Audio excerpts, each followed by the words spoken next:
नमस्कार, आप देख रहे हैं न्यूज़ 24। मैं हूं विपनेश माथुर और ब्रेकिंग विद एजेंडा में स्वागत है आप सभी का। ईमानदारी का कड़ा इम्तिहान, कौन जीतेगा सियासी घमासान।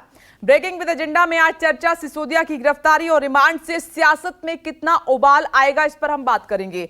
मनीष सिसोदिया की गिरफ्तारी सियासी है या सच में भ्रष्टाचार का यह मामला है? क्या आम आदमी पार्टी की कट्टर ईमानदार वाली लाइन उसको कड़े सियासी इम्तिहानों में उलझाती जा रही है, या कट्टर ईमानदारी केवल एक सियासी लाइन है और असल सच्चाई कुछ और है? क्या रिमांड कॉपी में जिस 100 करोड़ की घूस का जिक्र किया गया है वो सही है? क्या 100 करोड़ हवाला के जरिए शराब नीति को बदलने के लिए विजय नायर के जरिए लिए गए? क्या मनीष सिसोदिया के खिलाफ सीबीआई के पास पक्के सबूत मौजूद हैं? उससे बड़ा सवाल यहां पर यह उठ रहा है कि दिल्ली सरकार के 34 में से 18 विभागों के इकलौते मंत्री की गिरफ्तारी और रिमांड के बाद अब दिल्ली सरकार कैसे चलेगी, क्योंकि सभी अहम मंत्रालय मनीष सिसोदिया के पास ही हैं। और सिसोदिया की गिरफ्तारी के बाद दिल्ली का बजट इस बार कौन पेश करेगा, यह भी अपने आप में बड़ा सवाल है। एक के बाद एक दिल्ली के 2 मंत्रियों की गिरफ्तारी का दिल्ली की जनता और आम आदमी पार्टी का भविष्य पर क्या असर होगा और उसकी ईमानदारी के दावे पर क्या असर पड़ेगा, और यह भी समझेंगे कि सिसोदिया की गिरफ्तारी का सियासत पर क्या असर पड़ने वाला है। क्या विपक्ष जांच एजेंसियों के इस तरह के एक्शन के बाद और पास आ जाएगा और मोदी सरकार के खिलाफ एकजुट होगा?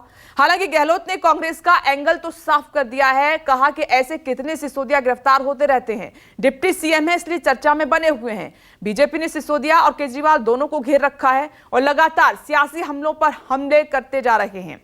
तो इन सब मुद्दों पर करेंगे बड़े पैनल के साथ बड़ी चर्चा। लेकिन इस पूरी गिरफ्तारी के बीच में कई अहम बयान सामने आए हैं, वो सुन लीजिए पहले। ये लोकतंत्र है, डेमोक्रेसी है, जमहूरियत है, यहां किसी की तानाशाही लंबे समय तक नहीं चल सकती।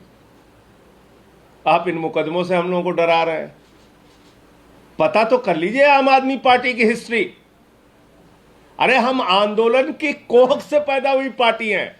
हम अडानी के नौकरों से नहीं डरते मोदी जी। अब हमें जेल का, मुकदमों का, एफआईआर का, गिरफ्तारी का डर दिखाते हैं। कुछ भी कर लीजिए, लेकिन आपके घोटाले को हिंदुस्तान के घर घर में पहुंचाने का काम आम आदमी पार्टी करेगी। जब इनके शराब घोटाले वाले मंत्री लूट की खुली छूट अरविंद केजरीवाल जी की सरकार में थी, मैं तो पहले भी कहता था कि मनीष सिसोदिया जी आरोपी नंबर 1 हो सकते हैं, लेकिन किंग पिन अरविंद केजरीवाल है। ये कोई पहली घटना देश में नहीं है। बीजेपी जब से सत्ता में आई है उसकी कोशिश रही है जो सेंट्रल एजेंसीज़ हैं उनका गलत इस्तेमाल किया जाए। डिप्टी सीएम मनीष सिसोदिया लगातार वहाँ की शिक्षा व्यवस्था को बेहतर करने में लगातार काम कर रहे थे और उन्होंने देश के सामने एक मॉडल दिया है। और जिस तरीके का व्यवहार भारतीय जनता पार्टी का रहा है, सरकार का रहा है, लगातार इस तरह के विपक्षी जितने भी नेता हैं उनके खिलाफ जांचें चल रही हैं।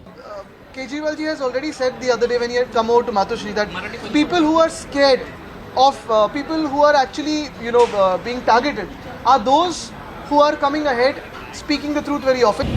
दुर्भाग्य देश का ये है कि ऐसे फासिस्ट लोग हैं जिनका कोई लोकतंत्र में यकीन नहीं है। लोकतंत्र का मुखौटा पहन के सरकार बनाया इन लोगों ने, अब ये उसी ढंग का एक्ट कर रहे हैं। इनको चिंता ही नहीं कि देश में क्या हो रहा है। धर्म के नाम पर राजनीति कर रहे हैं। दुनिया के मुल्कों में चाहे हिटलर हो या कोई हो, जिसने धर्म के नाम पर राजनीति करी है, जाति पाति बांटा है, वो पॉपुलर हो गए हैं। बाद में उन्होंने देश को बर्बाद किया है।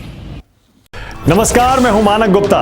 अगर आपको हमारा ये वीडियो पसंद आया हो तो इसे लाइक और शेयर जरूर करें, और हाँ, हमें सब्सक्राइब और फॉलो करना ना भूलें ताकि आप देश और दुनिया की कोई खबर मिस ना करें।